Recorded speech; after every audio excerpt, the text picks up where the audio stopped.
ये देख लिया होगा आपने। तो बड़ी खबरें, जो दो बड़ी खबरें थी, पहली खबर जो है वो ये है कि तमिलनाडु के जो नए निर्वाचित सीएम चीफ मिनिस्टर विजय जोसेफ थलापति ने शपथ लिया, जिसका वीडियो आपने देखा।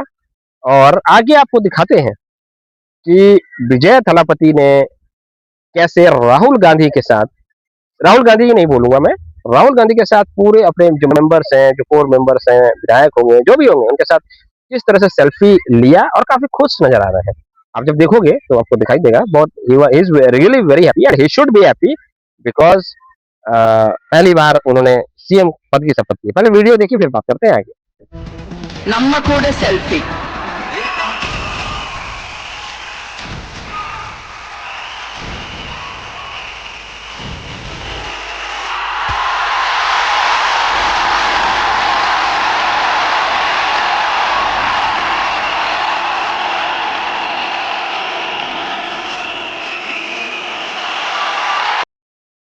तो दोस्तों वीडियो अब फिर से आपको दिखाया मैंने।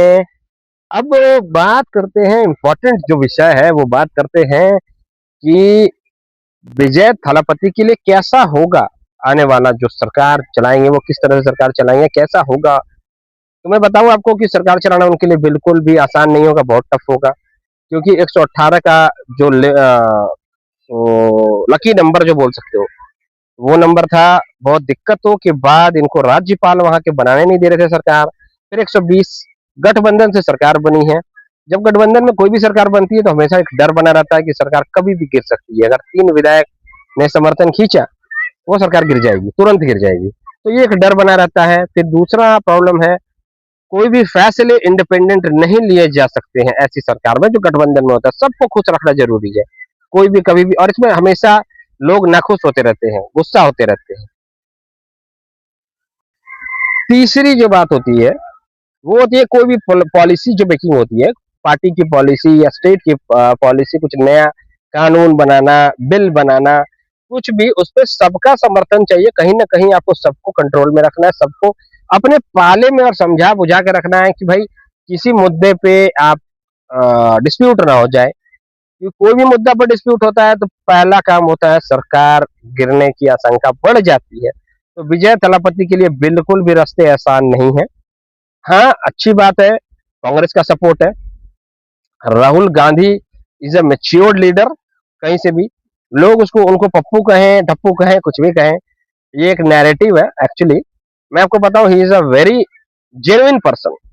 मैं इस बात को मानता हूं। और बहुत सही आदमी है वो। और he is a responsible person as well. तो ये एक अच्छी बात जरूर है। तो ये सारी बातें हमने डिस्कस की, कैसा रहेगा उनका सरकार चलाने वाला जो टेन्यूर है। और हमारी शुभकामनाएं हैं श्री विजय जोसेफ थलापति जी के साथ। और हम चाहते हैं कि वो पूरे 5 साल सक्सेसफुली 5 साल सरकार चलाएं। क्योंकि उनके जो विपक्ष में है डीएमके और एआईडीएमके और साथ में बीजेपी, तो ये बिल्कुल भी अच्छी बात नहीं है उनके लिए। क्योंकि ये 2 पार्टियां जो मैंने बताया पहले, ये इनकी ही सत्ता चल रही थी और इनको हराया गया है और एक साथ हरा दिया गया है। और बीजेपी तो आप समझ रहे हो, इंडिया में 72% जो स्टेट्स का सरकार है, 72% अब बीजेपी के हाथ में है। तो बहुत एक नॉमिनल परसेंटेज जो 28% का है, वही दूसरे पार्टीज है वहाँ पे। तो आप समझ सकते हो कि तमिलनाडु को भी बीजेपी चाहिए किसी भी हाल में। तो कैसा लगा आपको ये न्यूज़, कमेंट कर